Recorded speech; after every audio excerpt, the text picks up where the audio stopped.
On a damp, pitch-black August evening in 2011, a violent streak of carbon fiber and analog fury tore through the quiet, suffocating darkness of the A1 highway in Cambridgeshire. It was a vehicle designed not for transport, but for absolute, uncompromising control. A $3 million, 240-mile-per-hour hypercar, an engineering masterpiece built to conquer physics. But physics always demands a receipt. In a fraction of a heartbeat, the machine lost its grip on the slick, unforgiving asphalt. What followed was a visceral, slow-motion ballet of destruction. The devastating, metal-rending impact as the vehicle spun wildly out of control, striking a tree and a lamppost with sickening force, before erupting into a wall of aggressive orange flame. When the sirens finally pierced the rural silence, the first responders did not find a reckless, adrenaline-fueled street racer bleeding in the smoking wreckage. Instead, stepping out from the shattered hull of the burning sanctuary was a man whose face was instantly recognizable to almost every single human being on the planet. For more than 3 decades, this individual had painstakingly constructed the most universally beloved, innocent, and entirely mute public persona in the history of modern entertainment. He was a global monument to harmless joy, a bumbling archetype of gentle vulnerability who had healed the fractures of a cynical world without uttering a single word. Yet here he stood on the dark shoulder of a British highway, stripped of his anonymity, physically broken, and watching the ultimate symbol of his private obsession burn to ash. All of it had undone in seconds. The carefully manicured illusion of a harmless, predictable clown was instantly shattered, exposing a far more complex, dangerous, and deeply melancholic reality. Who was the man behind the silent mask? And what internal demons drove a multimillionaire icon to seek solace in the terrifying, high-stakes isolation of a near-fatal speed? Why did someone who spent his entire life fleeing the public eye suddenly find his private life, his multi-decade marriage, and his cultural standing fracturing under the weight of immense, modern controversy? Was this catastrophic wreck merely an unfortunate accident? Or was it the inevitable, explosive collapse of a psychological fortress built to hide a lifetime of deep-seated trauma? Before we can answer any of that, we must go back to the beginning. To understand the desperate, high-speed escape on that dark road, we must first look at the gray, industrial landscape that forged his silence. Long before his name became synonymous with global adoration, he was a boy drifting through the cold, biting winters of Consett, County Durham, in the late 1950s. This was not the England of postcards, rolling green hills, and quaint tea rooms. This was a gritty, unforgiving realm of towering steelworks, heavy agricultural machinery, and a sky permanently choked by thick, sulfurous smoke. In this world of hard, stoic labor, vulnerability was a dangerous liability. And for a young boy born into a strict, deeply traditional farming family, the world was about to become an agonizingly hostile place. The deepest, most defining wound of his life did not come from poverty, but from a profound biological betrayal, a severe, crippling childhood stutter. Under the cold, unforgiving lights of the classroom and the chaotic noise of the schoolyard at Durham Chorister School, where he walked the same halls as a future British Prime Minister, his own voice was his worst enemy. Every attempt to speak became a public humiliation.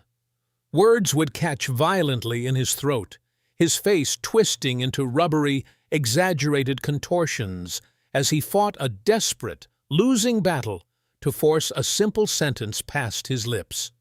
To the other children, this wasn't a tragedy. It was a comedy. He became the target of relentless, cruel mockery, pushed to the margins of social life, labeled as a bizarre anomaly. The young boy quickly learned a devastating lesson. To speak was to invite pain, and to show emotion was to be destroyed. In response to this torment, he began to meticulously construct a profound psychological armor. If the human world of communication was a chaotic minefield of rejection, he would find his sanctuary in the cold, predictable purity of machines.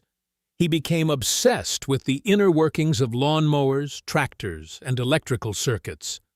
While human behavior made no sense, the laws of thermodynamics and electrical engineering were absolute, elegant, and entirely silent. He withdrew into an intense, hyper-focused perfectionism, developing an emotional detachment that shielded his sensitive inner world from the outside chaos. He used absolute silence not as a passive surrender, but as an impenetrable, defensive fortress. He became a ghost in his own life, a brilliant, hyper-observant observer who watched the world through a glass wall, safe within the quiet machinery of his own mind. But this complete emotional exile created a terrifying paradox. The deeper he retreated into the shadows of his own silence, the more the immense, unexpressed creative energy inside him began to build like a pressure cooker. He was a boy locked inside his own head, desperate for a way to scream, to laugh, and to connect with humanity without the terrifying risk of his own broken voice. But the applause was hiding a debt. The safe, mathematically perfect universe he had built for himself eventually led him to the prestigious spires of Oxford University. By the mid-1970s, he was well on his way to a secure, highly respected career as an electrical engineer, pursuing a Master of Science degree. He was surrounded by the absolute certainties of equations and circuitry, a predictable world where every problem had a logical, verifiable solution. But beneath the brilliant academic exterior, the internal pressure cooker was reaching a dangerous boiling point. The creative impulse he had buried deep within his psyche could no longer be contained by blueprints and textbooks. It was at Oxford that he made the first great, terrifying gamble of his life. He decided to step onto a theater stage. This choice was met with profound bewilderment from his traditional family and academic peers. To trade a guaranteed elite career in science for the volatile, cutthroat abyss of professional performance seemed like an act of pure madness, especially for a young man who still carried a crippling verbal impediment. When he auditioned for the Oxford University Dramatic Society, something miraculous happened. The moment he adopted a highly rehearsed, meticulously scripted persona, the severe stutter that had choked his childhood vanished entirely. Performance was not an escape from reality. It was a profound neurological loophole. As long as he was pretending to be someone else, his brain bypassed the broken pathways of his speech. But the initial intoxication of this discovery was quickly met by a devastating, humbling crisis that nearly destroyed his ambitions before they could truly begin. When he left the protective womb of Oxford to conquer the professional entertainment industry, the real world did not care about his loophole. Television executives and traditional theater directors in the late 1970s were utterly baffled by him. He did not possess the smooth-talking, conventional charm of the era's leading men. During auditions and business meetings, when he was forced to speak as himself, without a script, the agonizing stutter returned with a vengeance. He was met with cold rejections, dismissed as a bizarre, unmarketable anomaly. He found himself trapped in a desperate psychological limbo, staring into the abyss of total failure, deeply aware that he had thrown away an elite Oxford career to pursue a profession that seemed to actively reject his very biology. He was a mute actor in an industry that demanded eloquence, facing the terrifying reality that his great gamble might leave him completely ruined, isolated, and silent. Yet, it was precisely within this dark night of the soul that his mechanical mind found the ultimate solution. If the industry would not cast him in standard roles, he would have to engineer a completely new form of comedy from scratch. a style that relied not on the fluid delivery of words, but on the absolute mathematical precision of physical movement. But this hard-won mastery was merely the prelude to a global phenomenon that would swallow his true identity whole. The desperation of his humbling crisis forced a complete mutation of his artistic DNA, launching him into a meteoric rise that would culminate in the absolute summit of global superstardom. It began with the calculated, razor-sharp brilliance of Blackadder, where he weaponized historical cynicism and biting intellect. But his true reinvention, the project that would save him from the margins of British television and launch him into the global A-list, was a character conceived in the quiet isolation of his own bedroom, staring into a mirror. He did not merely create a comedy sketch, he engineered a modern-day silent titan, Mr. Bean. The mechanics of this global phenomenon were rooted in the absolute precision of an engineer. He realized that by stripping away language entirely, he didn't just bypass his own speech impediment, he bypassed every cultural and linguistic barrier on Earth. The comedy was built on a flawless understanding of human behavioral psychology, utilizing a hyper-articulated language of micro-expressions, wide-eyed calculations, and sudden, frantic movements. The world fell completely in love with this strange, bumbling outsider because he was universally understandable. From London to Tokyo, New York to Nairobi, billions of people watched a grown man navigate the mundane horrors of daily life with the ruthless, amoral logic of a toddler. By the early 1990s, he had become a load-bearing pillar of the international entertainment industry. He had achieved a level of ubiquitous fame reserved only for the likes of Charlie Chaplin or Mickey Mouse. He held the attention of entire stadiums, commanded multi-million-dollar box office returns, and generated astronomical revenue for networks across the globe. Yet, this absolute zenith of power brought with it a suffocating psychological price. The man who had spent his entire childhood fleeing the piercing gaze of others was now the most recognized face on the planet. He suffered from intense social anxiety and an absolute terror of public scrutiny. Yet he could no longer walk down any street in the civilized world without being aggressively mobbed by fans demanding the clown. He was trapped inside a monstrous empire of his own creation, forced to carry the crushing weight of a global brand on his shoulders, while his true, deeply private identity was entirely erased by the shadow of his mute creation. To look closely at his body of work is to realize that his legendary performances were never just light-hearted exercises in slapstick. They were a profound form of emotional excavation. Every iconic character he brought to life was a meticulous psychological excavation, a safe space where he could reach deep into the dark corners of what a painful childhood had buried in him and bleed real, authentic human trauma through his art. He did not merely act. He used the camera as a scalpel to dissect his own vulnerabilities, transforming his personal demons into universal masterpieces. Consider the intricate psychological anatomy of Mr. Bean. On the surface, the character is a harmless, eccentric man-child stumbling through polite society. But look beneath the rubber-faced antics, and you find a deeply unsettling portrait of absolute human isolation. Bean is a creature who has no friends, no family, no romantic partners, and no understanding of the unwritten social contracts that govern the human world.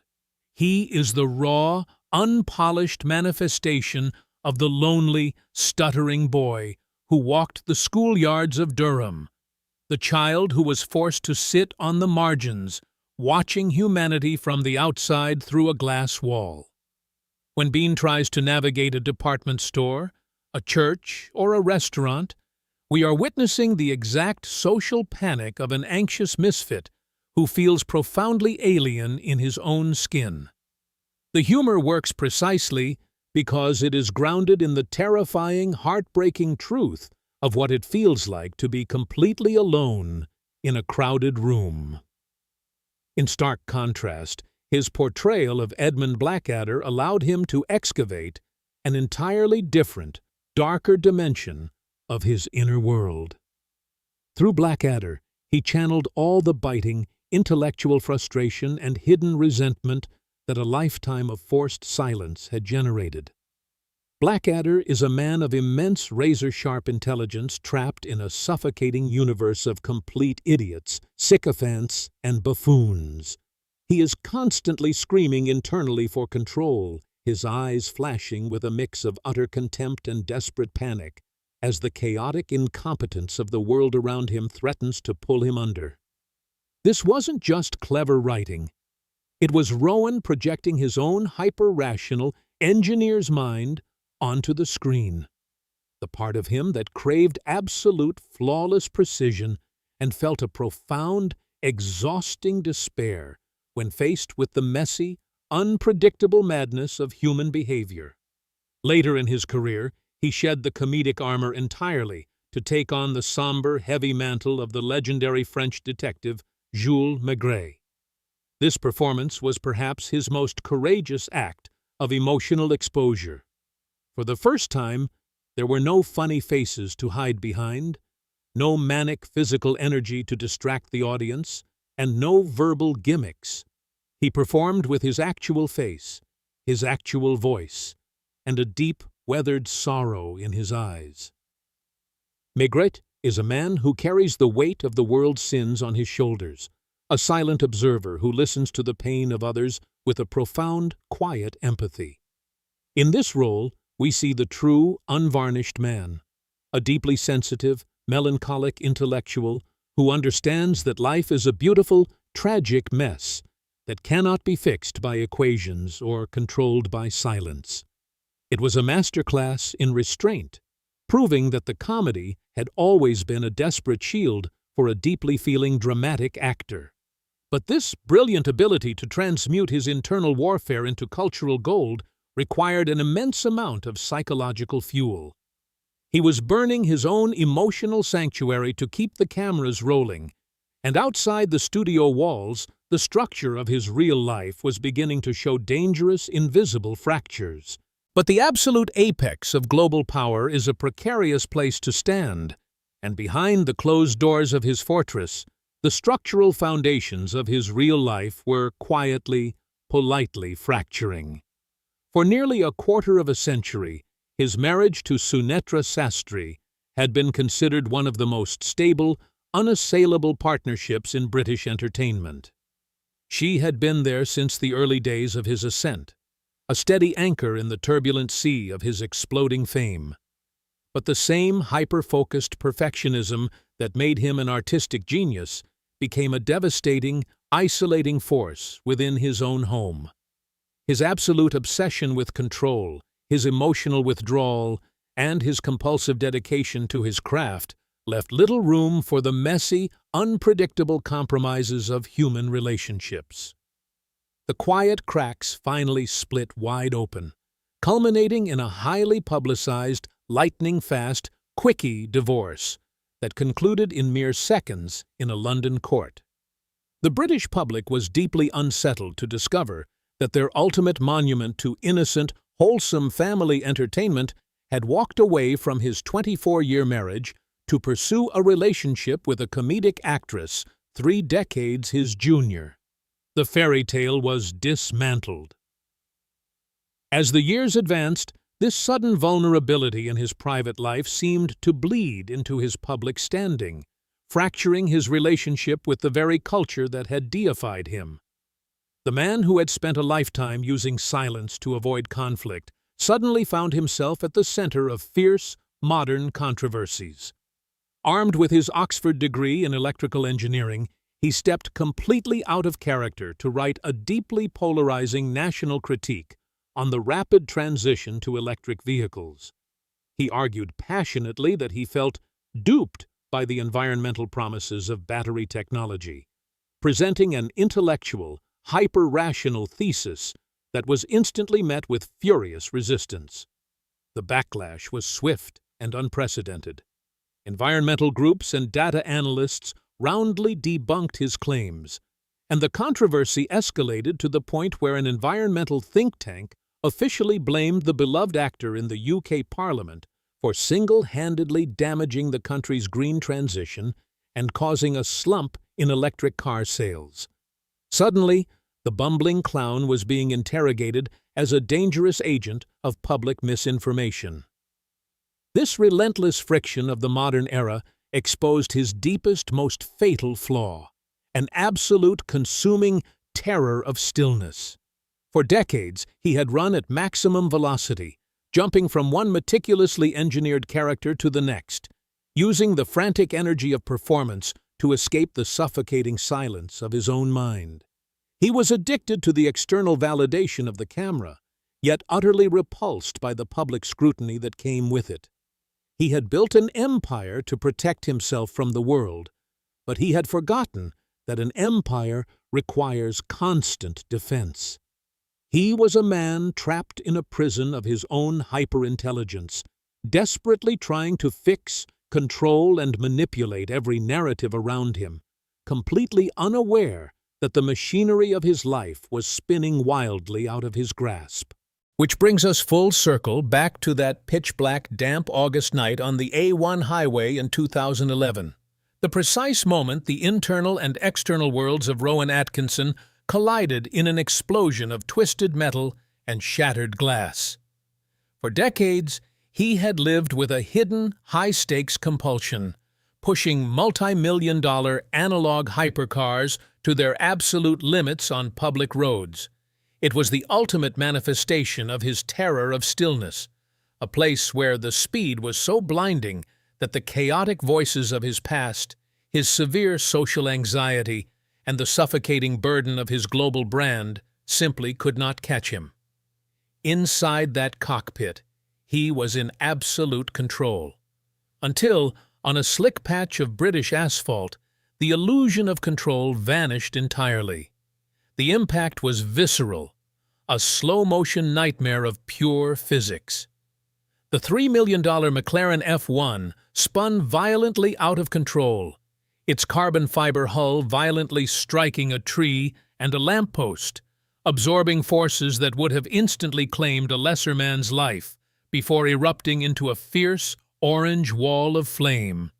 As he dragged his broken, bleeding body away from the burning sanctuary, the armor he had spent a lifetime building was permanently incinerated. This was not the bumbling, untouchable Mr. Bean who could survive any calamity with a funny face.